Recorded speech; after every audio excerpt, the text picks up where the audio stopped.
everyone, welcome back to my channel. In today's video, I'm going to be diving into the history of Halloween and the Day of the Dead. I'll also be hydro dipping a couple of pumpkins for you. Don't worry, no pumpkins were harmed in the making of this video, and painting a couple of sugar skulls. So, if you are interested in either of those things, keep watching.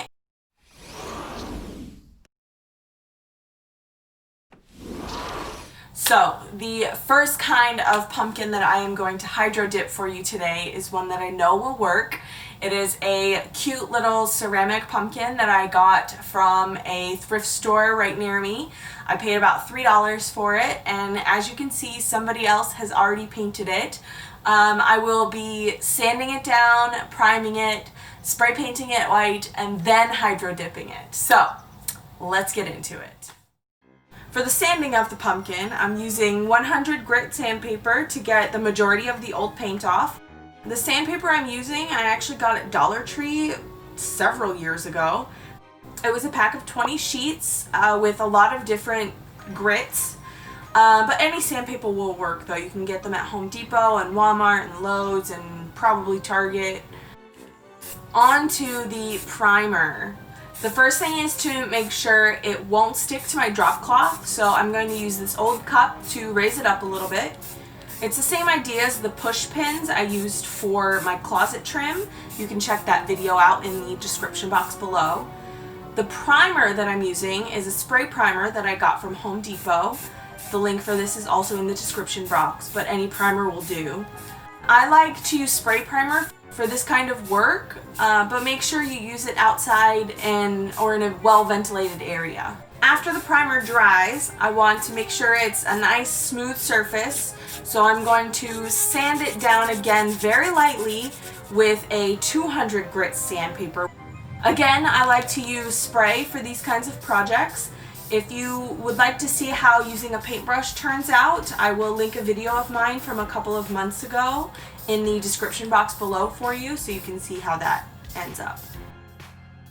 I didn't sand down the styrofoam pumpkin, but I did prime it and spray paint it white. After letting the pumpkins dry overnight, it's time to get to hydro dipping. Now, I have never hydro dipped before, so this is as much of an experiment for me as it is for you. The process is pretty simple. Get a big bucket of water, you put some paint in it, and you dip something into it. Hydro dipping. It's a little bit more complicated than that actually. You need to use a specific kind of paint that does not mix into the water when you first add it. Acrylic paint will do that, a lot of other kinds of paint will do that, but I'm going to be using some nail polish, which kind of just floats on the surface, but I've seen a lot of people use spray paint as well and have some really good results. You'll want to start out with a bucket of water that is deep enough for whatever it is you're hydro dipping. I'm going to use 2 colors for each pumpkin. The next thing is we're going to add the paint that we're going to use. Since I know this is the one that will work the best, I'm going to use the color that I like the most, which is this green color. Then use a toothpick to manipulate it a little bit into more of that marble look. And simply dip the pumpkin in. Oh my god, it's so cool! Oh, I love it! The process is the same for the next pieces, so I'm going to give you a little bit of history on the night we call Halloween. It originally started as a pagan holiday called Samhain, celebrated by the Celts.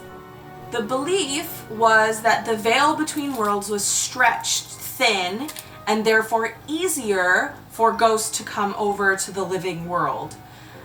People would dress up in costumes, light bonfires, and sacrifice some of their crops and animals to the many gods to ward off the ghosts.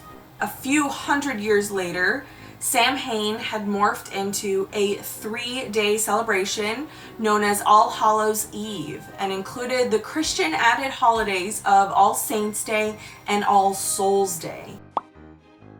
During and after the potato famine in Ireland, many Irish immigrated to America, and they brought their traditions with them. In America, it was turned more into a community holiday where visiting your neighbors and having parties became the norm.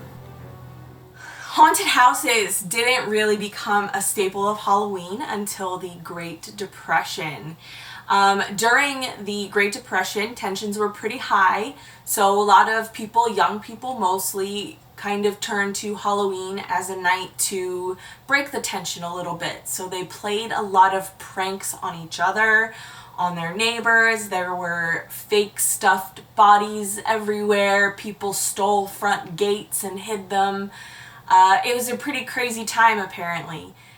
The next year, communities debated canceling Halloween activities, but instead they created these Halloween-themed events for young people to be entertained by and not cause mayhem everywhere, also known as haunted houses. Now on to another well-known holiday, El Día de los Muertos, or the Day of the Dead. I have decided to focus specifically on sugar skulls, or calaveras. There are a lot of different decorations for the Day of the Dead though, so go ahead if you want to decorate for the Day of the Dead, research it, there's a lot. The first skull I'm going to decorate is this felt skull that I got at Dollar Tree. This one's pretty simple, as I just need this, some paint, and some paintbrushes. Just like my mandala headboard video, I have printed out a few sugar skulls for inspiration, but this time I'm not going to draw out my design beforehand. I'm just going to freehand it and go from there. If you want to watch my mandala headboard video, I will add it to the top right corner for you and in the description box below. Just like the Halloween portion of this video, I'm going to give you some more information about the Day of the Dead. It's pretty similar to Samhain, celebrated by the Celts. It is believed that on the night of October 31st, the veil between worlds, the living and the dead, is at its thinnest, and communication with the dead is possible. Just like this ceramic pumpkin, the first thing I have to do is sand, prime, and paint the plastic skull. All plastic kind of has a barrier, a protective barrier on it, so we want to get rid of that. And I just want to create that nice, clean, white base for my sugar skull. Traditionally, sugar skulls do have a white base because sugar is white, of course, but spray painting it a different color, you can do whatever you want. Again, I have my inspiration pieces, but I haven't drawn anything out. The way that the Mexican culture celebrates is to build an ofrenda in their homes and provide the souls with things to tempt them to come and visit. These things can include their favorite foods. For adults, they'll put out cigars and spirits. For children, they'll put out toys and candy, their favorite toy that they played with while they were alive. Another thing they would include is a sugar skull. A sugar skull is literally a skull molded out of sugar, and they're made to represent and honor the loved ones that have passed away. A lot of sugar skulls you see will be decorated on the entire skull, but for the sake of time, I'm only going to paint the face and the top. And it took me about 6.5 to 7 hours to do that. They can be decorated pretty elaborately, and the colors used can represent certain things. Like the color orange represents marigolds that are so fragrant that it draws the spirits through the veil. A lot of times glitter is also used to visually attract the spirits.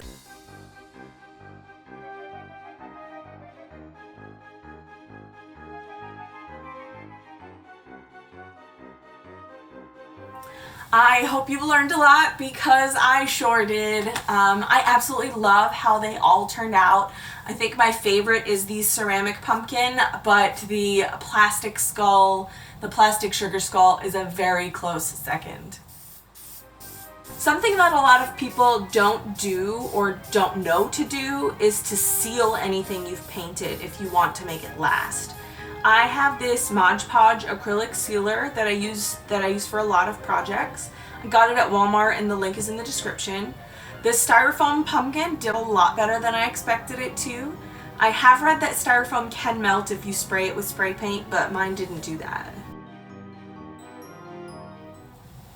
There is definitely more to both of these holidays than I gave you in this video, but one thing that I do love doing is learning about cultures and holidays and festivals.